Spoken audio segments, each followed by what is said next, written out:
Welcome back to Andersen. We're in the kitchen again today, but we are not cooking. Instead, I'm answering a question that somebody asked. So somebody asked, why do we need bread? Why do we take our bread and turn it over and give it a push and then pick it up and turn it? Why do we do this? What's the point? So first of all, there's a bunch of different ways to knead bread. You don't have to do it my way. You should roll up your sleeves so your sleeves don't get in your bread. But you don't have to do it my way. I fold and push, turn it a quarter turn, fold and push. And I do it slowly because I don't really care how long it takes. But why do we do this? Well, we do this to activate the gluten.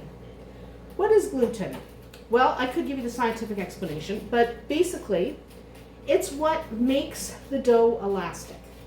Okay? That's what this is. The gluten in your flour, your standard flour, is so that your dough stretches instead of tears.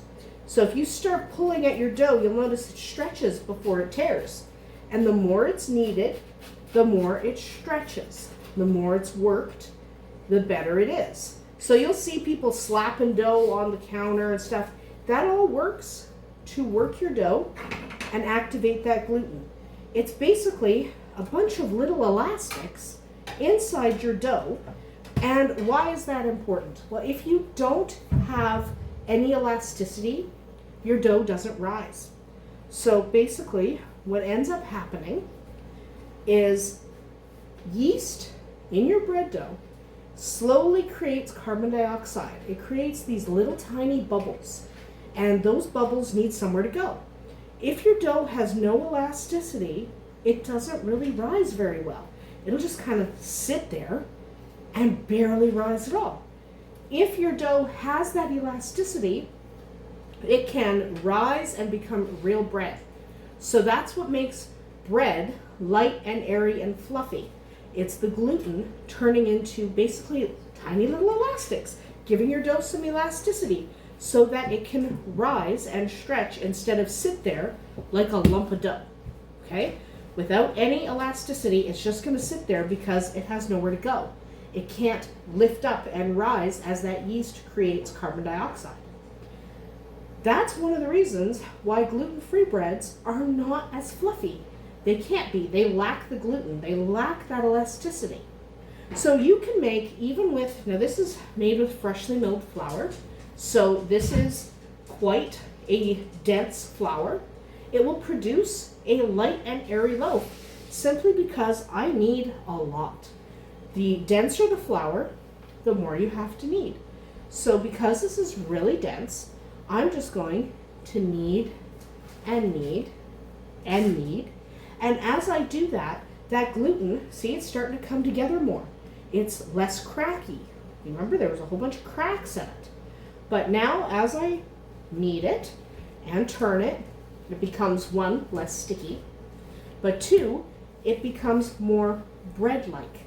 And as I do this, that elasticity increases.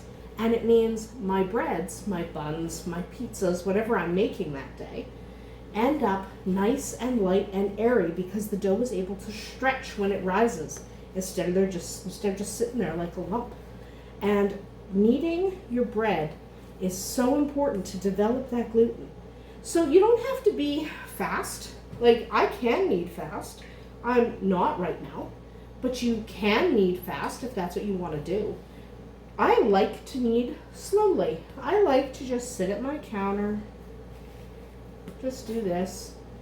Now you can of course use your bread maker. It has a kneading cycle. You should always check your bread when it's in the bread maker and see if it's been kneaded enough. If it hasn't been kneaded enough, then you should take a minute, 5 minutes, 10 minutes to knead it yourself so that you can make absolutely sure your dough is fantastic, elastic, and ready to rise. This is perfectly ready to rise. I can throw it on a pan, let that rise for an hour, and it is going to be the most delicious, fluffy bread that you've ever seen, even though it's made with a denser flour. So definitely you have to knead your dough in order to get that light, fluffy appearance. The more you knead, the fluffier that bread will be, to a point. There is a point at which it's not necessary to knead anymore because it won't get you anywhere. But basically, you just want to check your dough should spring back at you when you're done kneading. If it doesn't spring back, it's not ready yet. Keep kneading. The spring back test is also a good way to see if your dough is proofed, because doughs, different types of dough, have different responses at different stages. We will talk about that in a different video when we talk about proofing. But different doughs respond differently when you indent them. This dough is perfectly elastic, ready to go in a pan and get turned into the most delicious tasting bread you ever did see. Anyway, I hope that answers that question for why we need our dough.